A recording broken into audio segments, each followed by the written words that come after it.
Good evening. It is the Resistance Report for January 30th, 2017. We've had 9 full days of the Trump administration, and each one seems to get almost worse than the one before it, if that's possible. This weekend was a good example. It starts out with an order that almost escapes attention. That is, Donald Trump puts his political strategist, Stephen Bannon, on the Principals Committee of the National Security Council. Now, this is weird. Let me explain why it's just this weird.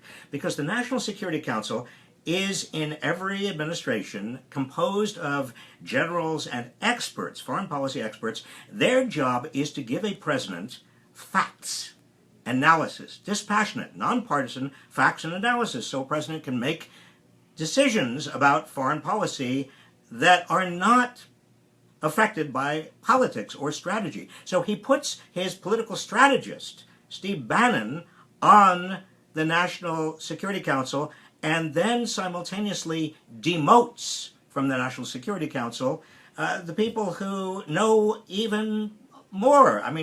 People who are in charge of intelligence, people who are in charge of the military, Joint Chiefs of Staff.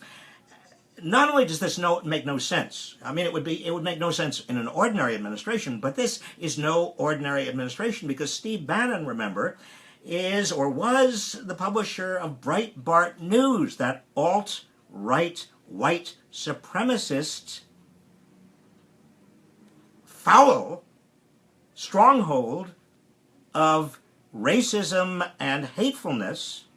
What is this man doing on the Principals Committee of the National Security Council? Well, here's what worries me. Not only is Trump not going to get the facts, he doesn't care about the facts. He's made it very clear he doesn't care about any facts or any analysis. He doesn't want anything that he doesn't already feel is the truth. He doesn't want the truth. That's bad enough. It's also bad enough that he's putting somebody on there who is Looney Tunes and hateful. But if you combine Donald Trump in terms of Donald Trump being as unhinged as he appears to be and as ignorant as he appears to be with Steve Bannon, who is not only a nutcase but very malicious, then in terms of foreign policy, I begin to worry, as you should. In fact, I know you're worried about a lot of things. I'm worried about a lot of things. The worry threshold went up a lot this weekend, Friday night, that the Trump orders, the Muslim bans. Now, Trump keeps on saying, and all weekend he and his surrogates have been saying, it's not really a Muslim ban. Well, I'm sorry. It is a Muslim ban. Even Rudy Giuliani went on Fox News this weekend and said, of course it's a Muslim ban. In fact, Donald Trump consulted me about it, wanted to do something to ban Muslims, but make it appear that it was legal. And so I came up with this scheme of going after these countries, where predominantly Muslim countries. Interestingly, also, here's something that needs to be addressed. These 7 countries where there was this Muslim ban imposed are all countries where Trump doesn't have business, but all the countries that are predominantly Muslim, where Trump does have business interests. And I'm talking about everything from the United Arab Emirates to Dubai and Saudi Arabia and on and on and on. There was no ban. These are the places, by the way, not incidentally, where terrorists that toppled the World Trade Center and attacked America in 2001, they came from these other places where Donald Trump is doing business and doesn't want to put a ban. So not only is it a religious test that contravenes all of the traditions of America, not only does it make the Muslim world look at America as anti-Muslim, but it also doesn't do anything to in any way jeopardize Donald Trump's business interests.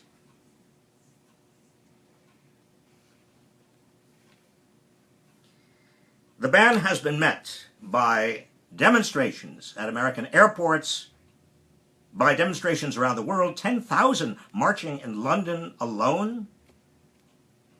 by world leaders complaining, by Americans outraged, and by chaos. I want to talk about chaos for a second, because this is also a characteristic, it is coming to be, of the Trump administration. There is no consultation with anybody. There's no consultation with the State Department or any agency involved, the Justice Department or Homeland Security. They just go ahead and do it. They don't even consult with lawyers. The result is you get absolute chaos. That's what we had this weekend at many airports, with nobody knowing exactly what the rule was. Could people come in if they had green cards? Could they not come in? Or if they were coming in from one of these 7 nations, suppose it was an American citizen who was in one of these 7 Muslim nations trying to get back. Well, that chaos, by the way, is a result of not having any process, any decision-making process, any system of consultation. This is what we would expect from a tyrant who is just sitting in the Oval Office making decisions. And that's what we have. It's important at times like this to recognize that many many Americans in official positions are actually doing their jobs, are standing up against Trump and against this move toward tyranny. And I think we should appreciate people like, for example, Lindsey Graham, Senator Lindsey Graham, Republican senator, and Senator John McCain, both of them issuing a statement saying that these bans are wrong. They send the wrong signal to the Muslim world. They are actually jeopardizing U.S. security. Good for these Republicans. Wish more Republicans would stand up to this, be heard, have the courage to say what is true, talk truth. Also, we need to appreciate and send kudos to Sally Yates, the acting Attorney General at the Justice Department, who just a while ago said she was not going to enforce this Muslim ban. She thought it was illegal. Now, she's not going to be there much longer. Trump may fire her within the next hour. Who knows?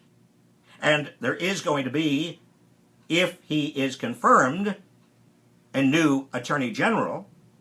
But for now, at least, let's give kudos to Sally Yates for upholding the law and doing whatever she can. Also, I want to express appreciation to Ann Donnelly, Judge Ann Donnelly, U.S. District Court in New York, for ruling that, and she was the first one, there were 3 district courts, judges around the country, she was the first one for ruling that this Muslim ban is illegal, and issuing an injunction, a stay of these orders. You see, when you have in our system power run amok, you have to rely on people like Republicans in the Senate, courageous people, like judges, like holdovers temporarily at the Justice Department, who believe in the law and understand what their responsibility and obligation is under the Constitution, under the law. Ordinarily, we wouldn't celebrate these people because they're just doing their jobs. But this is not an ordinary time.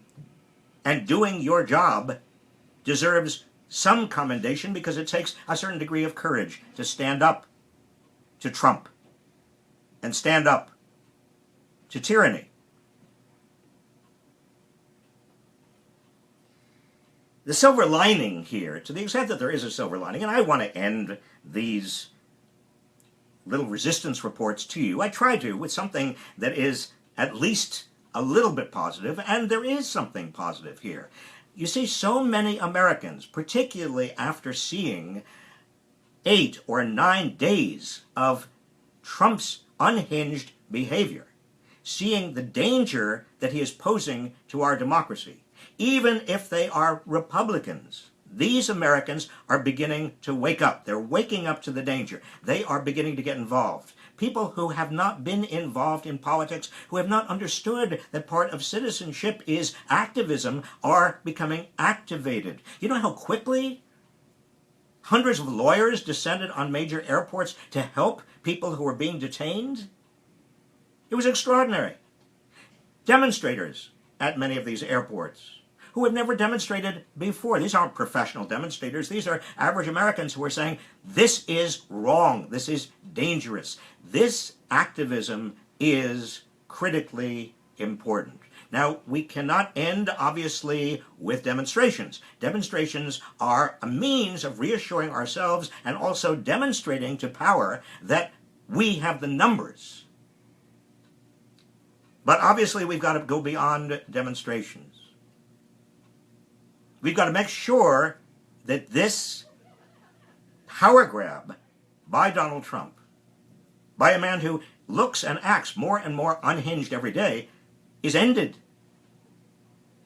We've got to make sure he is impeached. Now, some people say to me, but Michael Pence is worse. No, I would take a right-winger as president over a sociopath any day of the week. So keep at it. Keep getting involved. Keep showing Donald Trump and showing the world that we are not sitting back in this country letting this happen. Keep resisting. Build your organization. Mobilize. Organize. Let your members of Congress know exactly what you think. If you can't get through, and many people say to me they can't get through, keep on calling. Mobilize your neighborhood, your congressional district. Support organizations like the American Civil Liberties Union that are doing their job on the front line to protect people, protect civil liberties. Be active. Have the courage of your conviction, and do as many Americans are doing in their official capacities, even, again, many Republicans, stand up to all of this. Resist it. That's the end of tonight's Resistance Report, and I look forward to talking with you tomorrow.